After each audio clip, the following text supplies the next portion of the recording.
आगे की लाइन है, हित चित्त की द्वैथून गिरानी, मोह बलिंडा टूटा। ज्ञान के प्रभाव से आत्मचित्त के खंभे गिर जाते हैं और मोह का सहतीर टूट जाता है। मतलब कि हित चित्त की द्वैथूनी गिरानी, मतलब कि जो हमारी आत्मा थी वह इस मोह माया से, इस अज्ञानता से वह क्या हो गई थी, अशुद्ध हो गई थी। उसको क्योंकि वह अज्ञानता के खंभे पर खड़ी थी, किंतु ज्ञान रूपी आंधी के प्रभाव से वह खंभा भी अब क्या हो गया है, गिर गया है। क्यों? क्योंकि उसका प्रभाव वह नहीं सह पाया। मतलब कि ज्ञान का प्रभाव इतना अधिक था कि वह जो अज्ञानता का खंभा था वह इस प्रभाव को सह नहीं पाया। मोह बलिंडा टूटा, और मोह का जो बलिंडा था, जो उसका सहतीर था, वह भी, मतलब जो उसे सहारा दिए हुए था, वह भी अब क्या हो गया है, टूट गया है। अगली पंक्ति है, तृष्णा छानी परी घर ऊपरी, कुबदी का भांडा फूटा। तृष्णा छानी परी घर ऊपरी, तृष्णा मतलब प्यास। प्यास किसकी? जो चीज़ें नाशवान हैं, जो भौतिक वाली चीज़ें होती हैं, उनकी हमें तृष्णा थी, मतलब उनका हमें प्यास था। प्यास से मतलब कि हम उसकी ही इच्छा को हमेशा चाहते थे कि हमें यह सारी चीज़ें मिले। लेकिन जब हमें ज्ञान हुआ, अर्थात जब ज्ञान की आंधी चली और जब हम उस आंधी के संपर्क में आए, तो हमारे ऊपर से तृष्णा की यह जो छत है वह क्या हो गई, वह भी टूट गई, अर्थात हट गई। क्यों?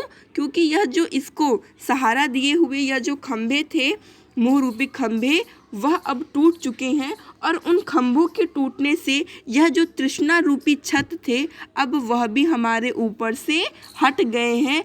अच्छा ही हुआ कि हमें यह ज्ञात हो गया कि व्यक्ति की वास्तविकता क्या है, अर्थात यह जो प्यास है वह व्यक्ति को दिन प्रतिदिन नश्वरता अर्थात पथभ्रष्ट करने का कार्य ही करती है। क्योंकि यह जो तृष्णा अर्थात जो मोह रूपी तृष्णा है वह व्यक्ति को सतमार्ग पर नहीं अपितु दुर्मार्ग पर ले जाने का कार्य करती है।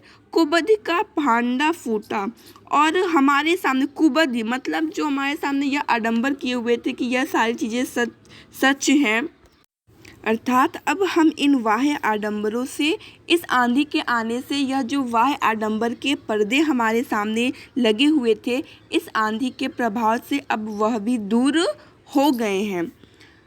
जोग जुगत करि संतव बांधी, निरचुचुए न पाणी।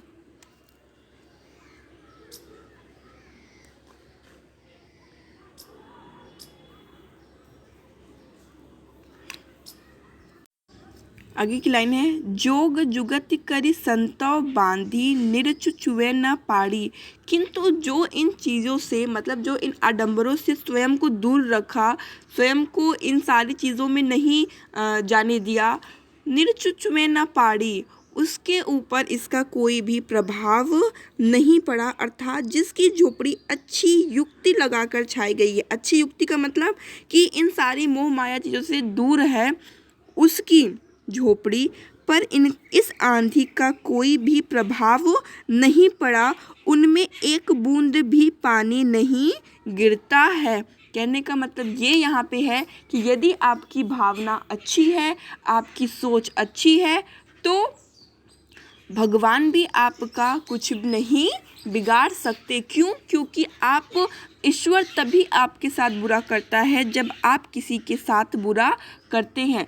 यदि आप सद्भाव से लोगों की सेवा करेंगे तो ईश्वर भी सद्भाव के साथ आपकी सेवा करेंगे। आगे की लाइन है, कूड़ा कपट काया का निकस्या, हरि की गति जब जानी। जो लोग यह कूड़ कपट काया का निकस्या, लेकिन जिसको यह ज्ञान हो जाता है कि यह सारी चीज़ें कूड़े के समान है, तो वह इसे हरि की गति जब जानी, जब उस ईश्वर की गति को जान जाते हैं, तो वह इस कूड़े के समान चीज़ों को, मतलब अपने मन को खुद से दूर कर देते हैं, अर्थात उनका निष्कासन कर देते हैं। आंधी पीछे जो जल बूढ़ा, प्रेम हरि